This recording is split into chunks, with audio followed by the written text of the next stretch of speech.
Uma exposição de fotos e um livro tentam romper o preconceito que existe em relação às favelas. Moradores de comunidades pobres do Rio de Janeiro mostram o que há de melhor no lugar onde vivem. Favelas por todos os lados. Assim é a cidade do Rio de Janeiro, cercada de comunidades com grande concentração de pessoas, gente que sofre preconceito por parte daqueles que não moram nos morros, são do asfalto. Mas as favelas não têm só tráfico de drogas e violência, como pensa a maioria das pessoas que não conhecem de perto essa realidade. E é justamente essa visão que iniciativas como o livro Favela, Alegria e Dor na Cidade tentam modificar. O livro resgata a história das comunidades pobres no Rio de Janeiro, desde o século XIX até os dias de hoje. O primeiro momento de reflexão desse livro é colocar em pauta o direito à cidade para todos. O direito à cultura, o direito à saúde, o direito à educação, o direito à habitação, o direito de ir e vir, é discutir a legitimidade da presença das favelas na cidade.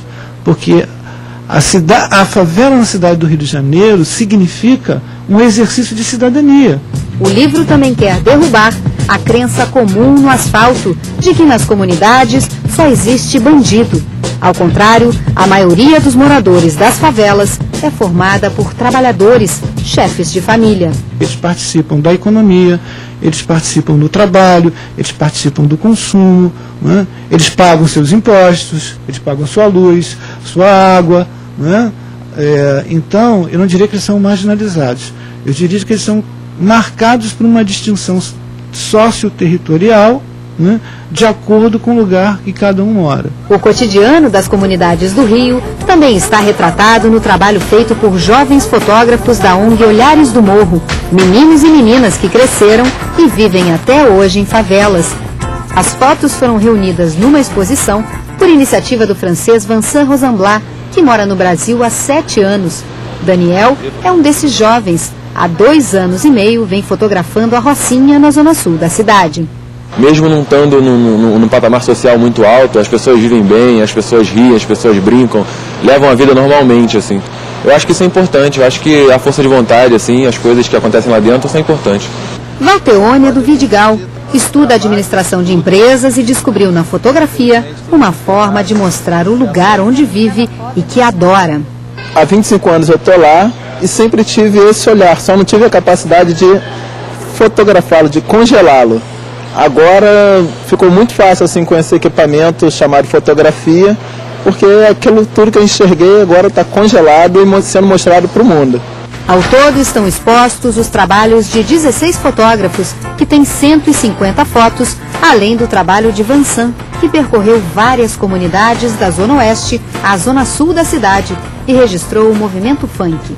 Tentando recolher fragmentos desses momentos maravilhosos dos bailes, de criação de passinho, de moda, de atitude, esse jeito de zoar e dessa parte também de comunicação entre todas as classes sociais. Eu acho fascinante esse funk que faz se encontrar centenas de milhares de jovens dessa cidade. As fotos fazem parte da agência de fotografias da ONG Olhares do Morro e estão à venda. Os jovens têm a oportunidade de trabalhar essa comunicação, esse marketing, num sentido positivo, mostrando toda a beleza, dando a compartilhar toda a beleza dos bairros criados ali pelos próprios moradores, que são as favelas.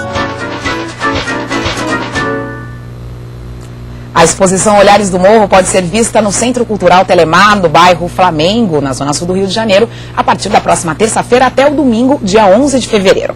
A entrada é gratuita. E a gente continua falando sobre esse assunto aqui no estúdio com Márcia Leite, que é professora do Departamento de Ciências Sociais da Universidade do Estado do Rio de Janeiro.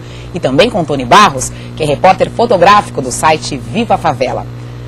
Ô Tony, você percebe, obrigada pela presença de vocês, primeiramente. Ô Tony, você percebe que existe uma diferença do olhar que você tem para a comunidade que você vive, que é em Cidade de Deus, aqui no Rio de Janeiro, e o olhar da mídia em geral para essa comunidade e para as favelas do Rio de Janeiro, do Brasil? Sim, é verdade, né? Porque na verdade a mídia acaba só tendo apenas um lado da moeda, né? Uhum. E a gente acaba olhando os dois lados porque a gente vê de dentro para fora e a mídia vê de fora para dentro. Qual é esse outro lado da moeda que a mídia não apresenta? Na verdade, a gente acaba tendo um olho mais clínico, porque convive naquele local e aí consegue captar mais algumas situações peculiar do cotidiano. Né? E aí a gente acaba jogando isso através da imagem da melhor maneira possível. Claro. No site você trabalha com as pautas, buscando informações. Como é que você seleciona isso? Bom, a gente tem uma reunião de pauta, né, uma vez na semana, e aí, na medida que é pautado, a gente sai com o correspondente de texto para cobrir a comunidade. Eu sou da comunidade Cidade de Deus, né, mas na verdade a gente cobre pelo menos 5 comunidades, né, são 5 fotógrafos dessas comunidades e várias outras comunidades também do Rio de Janeiro. Professora, esse olhar que a mídia tem da favela é um olhar que discrimina, não? Discrimina, porque produz, na verdade, não foi a mídia que criou, né, o estigma sobre as favelas. O estigma foi criado, foi desde a origem das favelas, há mais de 100 anos, no século passado. Né, as favelas sempre foram representadas como um outro da cidade, né, como um aglomerado de casas miseráveis, sem saneamento, sem condições. Então as pessoas que moravam lá só podiam ser pessoas diferentes de nós, moradores dos bairros, porque se adequariam a morar lá, porque gostariam de morar lá. Essa sempre foi a visão. Os primeiros cronistas, escritores, jornalistas, e mesmo os primeiros filmes, o primeiro filme é de Matos Pimenta, já tem 100 anos, né? Sempre mostraram essa imagem das favelas como nosso sertão, né? Como algo diferente de nós, e produzindo assim um estigma de que lá morariam só vagabundos, marginais, bandidos que não teriam nada a ver com a cidade do Rio de Janeiro. Aliás, uma ideia que não é muito diferente do que acontece nas outras cidades do Brasil. Do Brasil. Ô, Tony, você sente que esse tipo de discriminação da sociedade, você sente isso presente no seu dia a dia? Você sente isso presente no dia a dia das pessoas da comunidade? Sim, a gente sente, né? Porque na medida que a gente é retratado só como, né, um local violento, e quando a gente sai da comunidade em busca de emprego, sempre ganha não, porque mora dentro de uma favela, e favela é constituída como um lugar que não tem saneamento básico, que não tem infraestrutura. Falar que morar numa favela apresenta um problema. Exatamente.